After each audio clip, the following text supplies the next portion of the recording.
இப்போ +2 முடிச்சிருக்கக்கூடிய மாணவர்கள், அதாவது +2க்கு பிறகு என்ன படிக்கலாம் அப்படிங்கிறது. ஸோ அதே மாதிரி ஏற்கனவே ஒரு டிகிரியோ டிப்ளமாவோ முடிச்சிருக்கக்கூடிய மாணவர்கள் கூடுதலாக வேறு என்ன பிஜி டிப்ளமாவோ இல்லை வந்து எம்பிஏ ப்ரோக்ராம்ஸ் என்னென்ன இருக்குது அப்படிங்கிறது மெயினாக. அதாவது அசட் college of science and technology பொறுத்தளவு உங்களுக்கு நம்ம ஆஃபர் பண்ணுறது எல்லாமே கொஞ்சம் ஒரு சற்று வித்தியாசமான ஒரு இனோவேட்டிவான கோர்சஸ் நம்ம ஆஃபர் பண்ணுறோம்.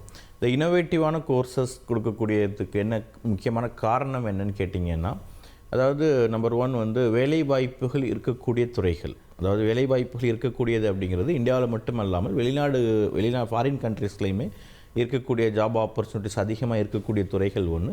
அடுத்து இன்னொரு 10 இயர்ஸில் வந்து அதிகமாக கரண்ட்டாக வளர்ச்சி அடைஞ்சிக்கிட்டு இருக்கக்கூடியது. இன்னொன்று 10 இயர்ஸில் வந்து இன்னும் அதுக்குண்டான தேவைகள் வந்து அதிகமாக இருக்கக்கூடிய ஒரு துறைகளை தான் நம்ம தேர்ந்தெடுத்து கொடுத்துக்கிட்டு இருக்கோம். இப்போ நம்ம கொடுத்துட்டு இருக்கக்கூடிய இப்போ அசட்டில் ஆஃபர் பண்ணக்கூடிய இந்த கோர்சஸ் பார்த்திங்கன்னா, இதை முடித்து ஒரு வருஷத்துக்கு எவ்வளோ மாணவர்கள் வெளியில் வர்றாங்க, ஒரு ஆல் இண்டியா லெவலில் பார்த்திங்கன்னா ஒரு சில ஆயிரக்கணக்கான மாணவர்கள் தான் வெளியில் வர்றாங்க. இப்போ அதுவே நீங்கள் ஒரு இன்ஜினியரிங், ஆர்ட்ஸ் அண்ட் சயின்ஸ்லாம் பார்த்தீங்கன்னா லட்சக்கணக்கான மாணவர்கள் வந்து வெளியில் வர்றதை பார்க்குறோம். அப்போ இது என்ன, இந்த டிஃப்ரென்ஸ் என்னன்னு கேட்டிங்கன்னா, அதாவது ஒரு சில கல்விகள் படிச்சுட்டு மாணவர்கள் நிறைய பேர் இருக்காங்க, வேலை வாய்ப்புகள் இல்லை. அதாவது சப்ளை அதிகமாக இருக்குது, டிமாண்ட் கம்மியாக இருக்குது. பட் நம்ம ஆஃபர் பண்ணக்கூடிய கோர்சஸ் எல்லாம் பார்த்திங்கன்னா டிமாண்ட் அதிகமாக இருக்குது, சப்ளை கம்மியாக இருக்குது. அதாவது இது முடிச்சுட்டு வரக்கூடிய மாணவர்களுடைய எண்ணிக்கை வந்து மிக குறைவாக இருக்குது. ஸோ அதில் வந்து நம்ம ஸ்பெஷலைஸ்டு ஆஃபர் பண்ணக்கூடிய degree ப்ரோக்ராம்ஸில் industrial safety management, then aviation, airline airport management, logistics and shipping, then business analytics, even though BCom, but for example வந்து இப்போ BCom ஜென்ரல் பிகாம் கார்ப்பரேட் செக்ரட்டரியேட்ஷிப் இந்த மாதிரி நிறையா படிப்பாங்க. இப்போ இதுவே நம்ம பிகாமில் ஆஃபர் பண்ணக்கூடிய கோர்ஸ் பார்த்தீங்கன்னா பிகாமில் பேங்கிங் ஃபினான்ஸ்னு ஆஃபர் பண்ணுறோம்.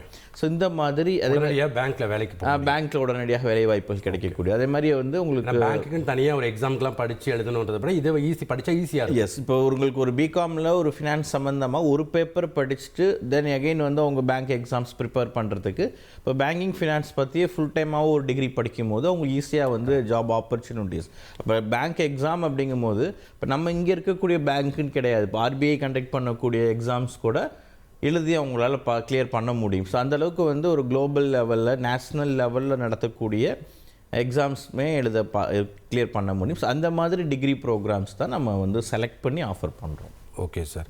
இப்போ வந்து ஒரு கல்லூரியில் வந்து ஒரு கல்வியை தேர்ந்தெடுக்கணுன்னா கல்லூரியுடைய கட்டமைப்பும் கட்டணமும் ஒரு கல்வியை தீர்மானிக்கும் நம்ம எடுத்துக்கலாமா? ஏன்னா எல்லாருமே வந்து இந்த காலேஜில் படித்தா தான் வேலை கிடைக்கும், இவ்வளோ ஃபீஸ் கட்டினா தான் நல்ல ஒரு தரமான கல்லூரியாக இருக்கும் அப்படிங்கிற மாதிரியான மனநிலை பெற்றோர்கிட்ட இருக்கிறத நம்ம பார்க்குறோம். ஏன்னா ஒரே சேம் கோர்ஸ் தான், ஒரே சேம் ஃபீஸ் தான், ஒரே எல்லா சிலபஸும் ஒன்று தான் இருக்கும். பட் ஆனால் அந்த கல்லூரியினுடைய தரம் நிர்மாணிக்குமா சார்? எஸ், அதாவது இந்த காலேஜோடைய குவாலிட்டிஸ், அந்த இன்ஃப்ராஸ்ட்ரக்சர் பற்றி நம்ம பேசும்போது பொதுவாகவே வந்து இப்போ ஒரு அப்ரூவல், அதாவது ஒரு கவர்மெண்ட் யூனிவர்சிட்டியோ இல்லை வந்து அந்த அப்ராப்ரியேட் அந்த இன்ஸ்டிடியூஷனை அந்த கோர்ஸ் ஆஃபர் பண்ணுறதுக்கு யார் வந்து அக்ரிடேட் பண்ணணுமோ, அப்ரூவல் பண்ணணுமோ, அவங்க வந்து அந்த பேசிக்கான இன்ஃப்ராஸ்ட்ரக்சர், பேசிக்கான டெவலப்மெண்ட், அவங்களுடைய நார்ம்ஸ் படி என்ன இருக்குது அப்படிங்கிறத வெரிஃபை பண்ணி செக் பண்ணி இன்ஸ்பெக்ஷன் பண்ணி தான் அவங்க அப்ரூவ் பண்ணுவாங்க.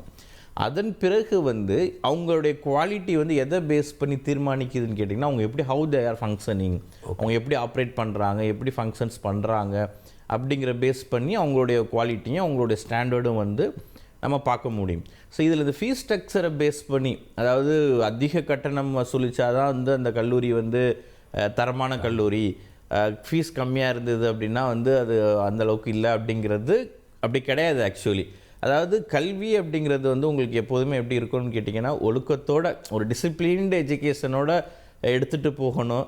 அண்ட் இப்போ நிறையா நீங்கள் பார்த்தீங்கன்னா நிறையா ஸ்டூடெண்ட்ஸ் வந்து நான் ஸ்கூலில் ரொம்ப கஷ்டப்பட்டு படித்தோம் சார், இதுக்கப்புறம் காலேஜ் போனால் நம்ம வந்து ஜாலியாக இருக்கலாம், என்ஜாய் பண்ணலாம், கொஞ்சம் ஃப்ரீயாக இருக்கலாம் அப்படின்னு ஒரு தாட் இருக்கும்.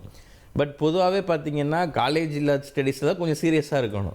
ஏன்னா நம்ம அந்த 3 இயர்ஸ் 4 இயர்ஸ்க்கு அதுக்கப்புறம் வந்து நம்மளுடைய லைஃப்பை எதிர்காலத்தை தீர்மானிக்கக்கூடியது. அதன் பிறகு நம்ம எங்கே ஒர்க் பண்ண போகிறாங்களோ அதுதான் அவங்களுடைய ஒரு இமேஜ் ஐடென்டிஃபிகேஷன், அந்த சொசைட்டிக்கு வந்து அவங்கள யார் அப்படிங்கிறத வந்து காட்டக்கூடியது.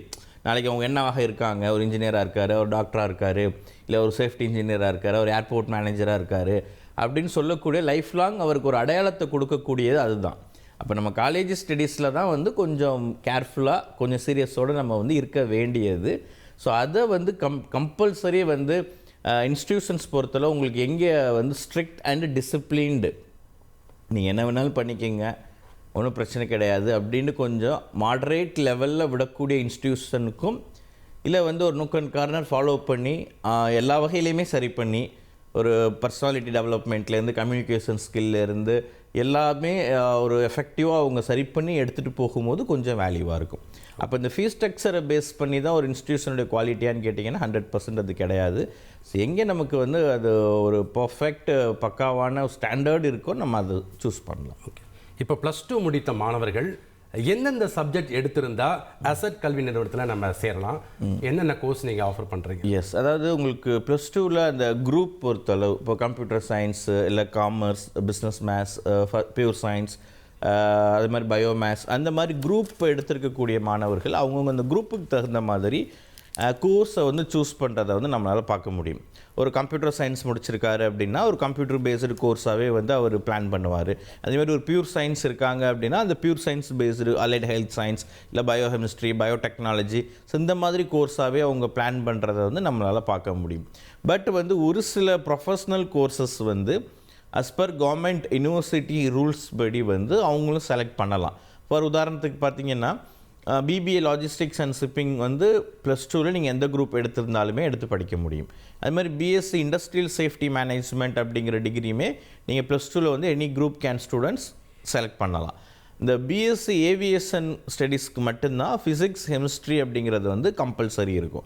அப்போ இந்த டிகிரிஸ் பொறுத்தளவு இந்த +2 குரூப் அது மாதிரி காமர்ஸ் மெயினாக இந்த காமர்ஸ் பேக்ரவுண்ட் ஸ்டூடெண்ட்ஸ் எல்லாருமே வந்து ஒரு தாட் இருக்கும் அப்படின்னா நம்மளால் ஒரு ஜென்ரல் டிகிரி மட்டும் தான் பண்ண முடியும், ஒரு பிகாமோ இல்லை பிஏஓ இது மட்டும் தான் பண்ண முடியும், நம்மளால் வந்து ஒரு ப்ரொஃபஷ்னல் கோர்சஸ் வந்து பண்ண முடியாது அப்படின்னு அவங்க ஃபீல் பண்ணுவாங்க.